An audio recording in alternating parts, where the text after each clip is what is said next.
Cool. Welcome to Inspirational Journeys, everyone. My name is Ann Harrison, and today I have the pleasure of speaking with Daniel Hess, who is an author and a filmmaker. And I will let Daniel introduce himself. So, welcome to the show, Daniel. Thank you so much for having me. It's a total pleasure. Uh, okay, and it's a pleasure having you too. So, why don't you start by telling us a little bit about yourself? Yeah, so I mean, where does one start with things like this? I was born in Baltimore, Maryland, and that's where I currently still do reside. Um, I was born into a very middle class family, grew up in a small town, was very close with a lot of my cousins and family. We were all pretty close by to each other. Um, but it had its difficulties. I mean, I don't know how much detail you want me to jump into with, but yeah, I mean, it was just a outside of the obstacles that were there, everything else was pretty conducive to a good upbringing, if that makes sense. Yeah.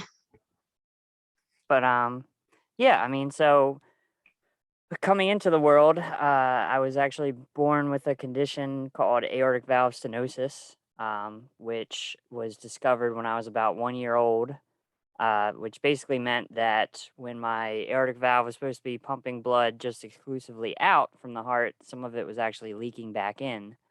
So, Ooh. yeah, from the start, there was very strong limitations on like what I was going to have capabilities of doing in life. Um, and growing up in a small town, you're around a lot of sports, you're around a lot of things like that. So it was just things that I knew I couldn't really get too far involved with. Um, so the focus really kind of had to become on academics, creativity, finding like an escape from the issues that were there. And so it was just one of those things that, I was fortunate that I knew about it very early and I was able to just be raised into it rather than having to acclimate to anything later on. Um, but yeah, that's really the thing that kind of started me on a trajectory of thinking more creatively and things like that. Oh, I like that. Yeah, as I grew up, because I kind of had to. So it was, Mm-hmm. yeah, between that and also just being exposed to film at a young age and kind of growing up with my favorite thing to do when I was a kid was watch old 1960s Godzilla movies, and that really got the imagination going in a big way at a young age. Um, and so yeah, so it was always something that was there, and as I got a little bit older, the next sort of step into the creative space was actually losing my best friend, who is also my cousin. His name was Tony, to cystic fibrosis. He passed away when he was 14 years old and I was 10. Um, he actually passed away 10 days before my 11th birthday. And it was hard on, of course, the whole family, but I mean, it hit me like a ton of bricks being that young and seeing someone pass away that young. It was just hard to just fathom. And so that was for me the first introduction of creativity as catharsis and Mm-hmm. escape, and giving me the ability to write about what I was feeling, because a lot of it I wasn't ready to just verbalize with people.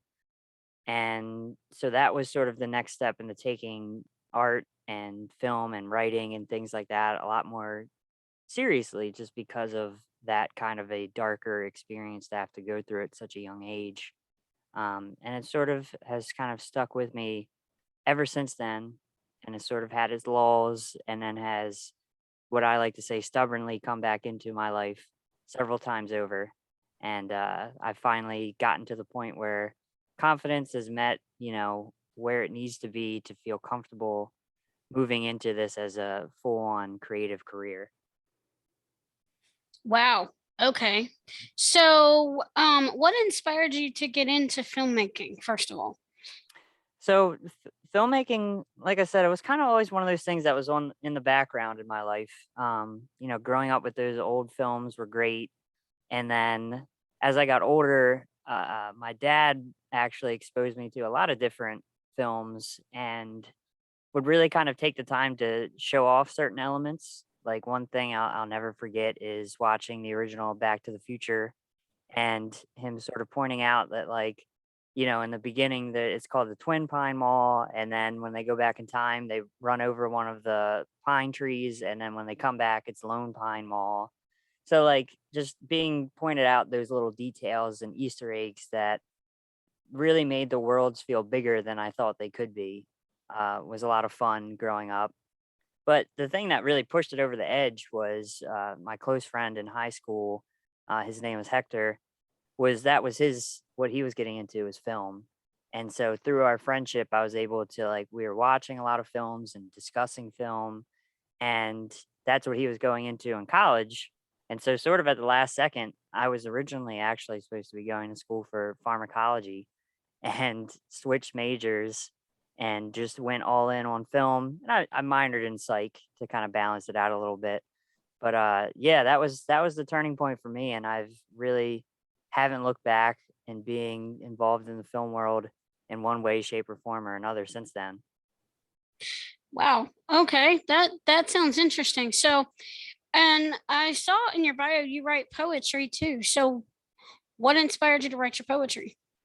Yeah, I mean, poetry was sort of the thing that really was another early on development for me. I think feeling comfortable with writing poetry really came out of when I lost Tony and was really trying to express myself in these smaller little bursts of just feelings. And so that's where kind of the inkling of writing poems came from. And then as I got older, I just, felt okay with doing that and would just use it as a way to express my feelings and stuff like that. So poetry was one of those elements in my life that was never it wasn't about being like fantastical or like painting these landscapes. It was always more about getting deeper emotions out on the page that I wasn't really putting out there because I can internalize a lot of things. So the poetry really helps kind of get that out. Mm-hmm. I can understand that. I didn't think I could write poetry until just a few years ago. A friend of Yes, mine, it's yeah, amazing. yeah, and I kept saying I can't write poetry, and published a poetry book, and keep publishing stuff on my blog. So yeah, I get that. It's not spontaneous for me, but when it happens, and I can't not write it. Exactly. I feel the S- same way. Right. So, what was the inspiration behind Focus Puller, your new book?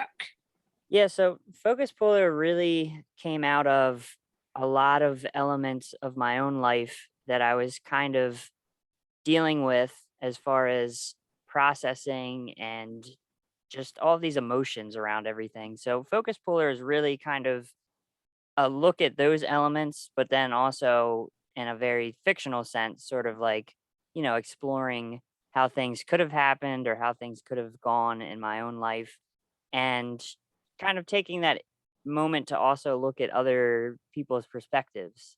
So for me, I'm kind of always fascinated with how someone acts when they're around you, but then also how they act when they're not around you or with other people.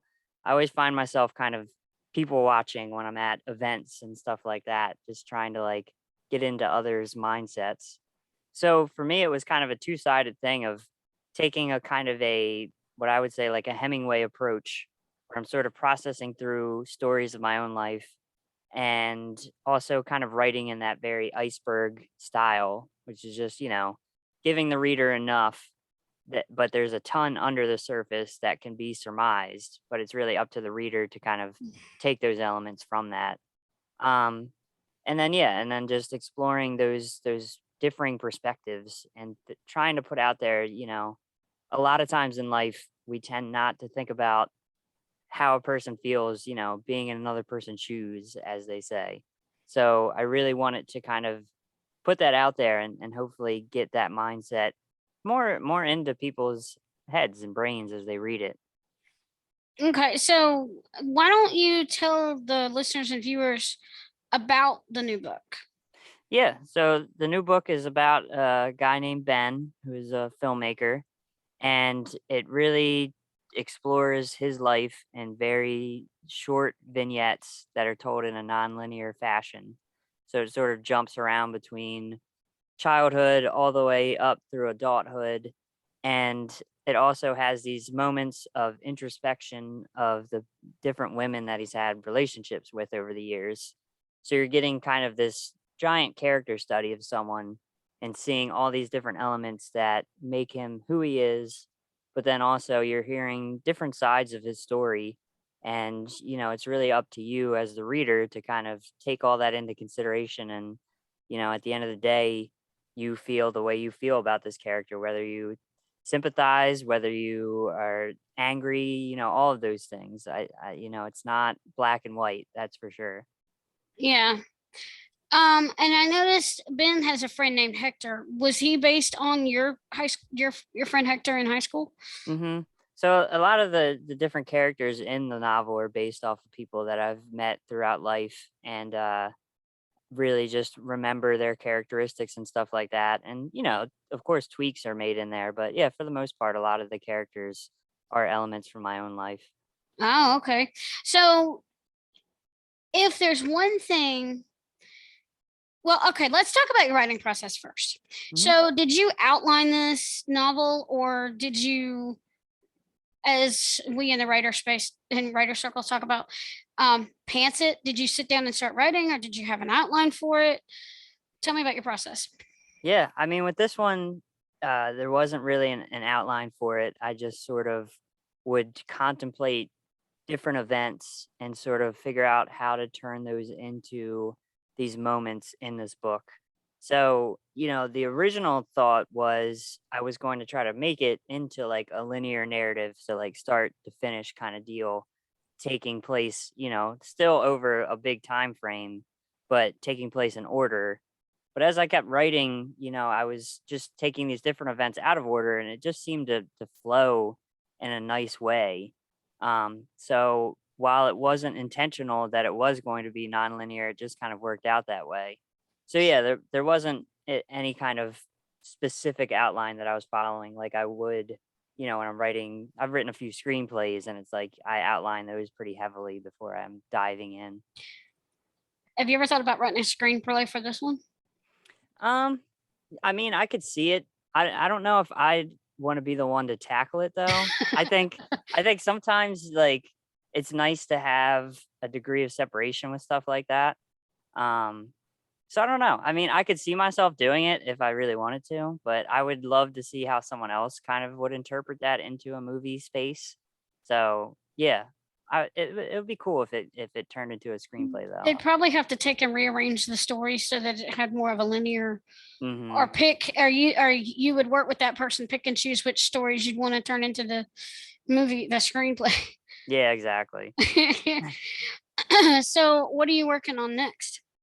So right now, I'm working on. So I have two finished screenplays that I'm working to get into production. Okay.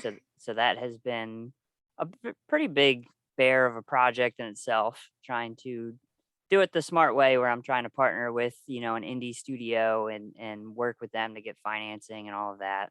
So I have that. I'm working on the follow up to my first book of poetry right now, which is going to have, of course, more poetry, but also some short stories in it. Ah, And then I am also associate producing a horror film that is in production now in LA. I'm working remotely from Baltimore on that production. So those are kind of the projects that are out and about right now. oh, okay. So do you have any tips that you'd like to share with the listeners on either writing or filmmaking? Yeah, I mean, I always put it in this, if you think about like a pie chart of creativity or of anything like writing, filmmaking, I think a lot of people get hung up on the art of it, which is great.